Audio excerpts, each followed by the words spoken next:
നമസ്കാരം. ഞാനിന്ന് പറയാൻ പോകുന്നത് ആസ്വാദനങ്ങളെ പറ്റിയാണ്. ഇതെൻ്റെ കണ്ടെത്തലുകളാണ്. ആസ്വാദനങ്ങൾ ഞാൻ നാലായി തരംതിരിക്കുന്നു. ഒന്ന് സുഖ ആസ്വാദനം, അത് സുഖകരമായുള്ള ആസ്വാദനം. രണ്ട് അധ്വാനാസ്വാദനം, അധ്വാനിച്ചുള്ള ആസ്വാദനം. മൂന്ന് അത്യധ്വാനാസ്വാദനം, അതിയായുള്ള അധ്വാനം ചെയ്തുള്ള ആസ്വാദനങ്ങൾ. നാല് സാഹസിക ആസ്വാദനം. ഓരോന്നും വിശദീകരിക്കാം.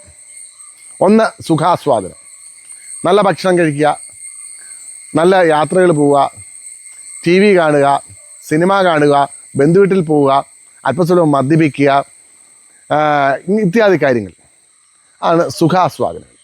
അതായത് ശരീരത്തിന് വലിയ ആയാസം കൂടാത്തുള്ള ആസ്വാദനങ്ങൾ, ആർക്കും ചെയ്യാവുന്ന ആസ്വാദനങ്ങളാണ്. അതും വേണം. മറ്റേത് അധ്വാനാസ്വാദനം, അധ്വാനിച്ചുള്ള ആസ്വാദനം. വ്യായാമം ചെയ്യുക, കുറച്ച് ദൂരം നടക്കുക, കുറച്ച് ദൂരം സൈക്കിളിൽ ഓട്ടുക, എല്ലാം കുറച്ച് വലിയ ഇതില്ലാത്ത കുറച്ചുള്ള ആസ്വാദനങ്ങൾ. അത് കഴിഞ്ഞിട്ടുള്ളത് അത്യധ്വാന ആസ്വാദനം, അതിയായുള്ള അധ്വാനം ചെയ്യുന്ന ആസ്വാദനം.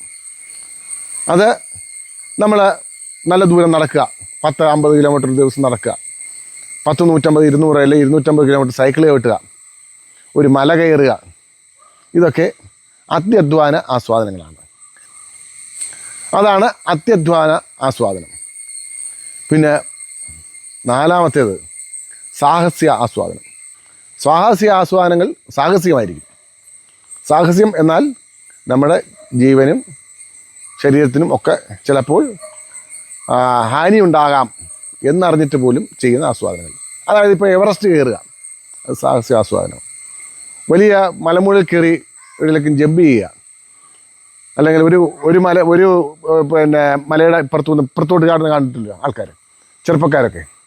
അതൊക്കെ സാഹസിക ആസ്വാദനങ്ങളാണ്. സ്പീഡിൽ ബൈക്ക് ഓടിക്കുക, കാർ ഓടിക്കുക, ഇങ്ങനെയൊക്കെ ചെയ്യുന്നത് അത് സാഹസിക ആസ്വാദനങ്ങളാണ്. അതിനും ഒരു ആസ്വാദനത്തിൻ്റെ രസം അത് ചെയ്യുന്നവർക്കുണ്ട്. ഇതൊന്നും മോശം ആണെന്ന് പറയാൻ പറ്റത്തില്ല. അതൊക്കെ അവരവരുടെ മനോനില അനുസരിച്ചിരിക്കും. എങ്കിലും സാഹസിക ആസ്വാദനങ്ങൾ തിരഞ്ഞെടുക്കുന്നത് വളരെ അപകടകരമാണ്. പിന്നെ അതിൽ ആസ്വാദനം കണ്ടെത്തുന്നവർ അത് ചെയ്യുക തന്നെ വേണം. കാരണം ഇപ്പോൾ എവറസ്റ്റ് കയറാൻ ആഗ്രഹമുള്ള ഒരാൾ എവറസ്റ്റ് കയറുക തന്നെ വേണം. ചിലപ്പം ജീവൻ പൊലിഞ്ഞേക്കാം, എങ്കിലും അത് അയാളുടെ പാഷനാണ്. അന്നേരം ആ പാഷൻ അനുസരിച്ച് ഉള്ള ആസ്വാദനങ്ങളാണ് ഇത് നാലും. പിന്നെ നമ്മുടെ ഇടയിലുള്ള ആൾക്കാർ ഏറ്റവും കൂടുതൽ തിരഞ്ഞെടുക്കുന്നത് സുഖാസ്വാദനങ്ങളാണ്. ഒരു കസേരയിൽ ഇരുന്ന് വെറുതെ എന്തെങ്കിലുമൊക്കെ ചെയ്ത് ഒക്കെ ഉള്ള ആസ്വാദനങ്ങളാണ്. സാധാരണ ഒരു മനുഷ്യന് 3 ആസ്വാദനങ്ങൾ വരെ ചെയ്യാം. അതായത് സുഖാസ്വാദനം, അധ്വാനാസ്വാദനം, അത്യധ്വാന ആസ്വാദനം, ഇത്രയും ചെയ്യാം. സാഹസിക ആസ്വാദനം ഒഴിവാക്കുന്നതാണ് നല്ലത്. നന്ദി, നമസ്കാരം.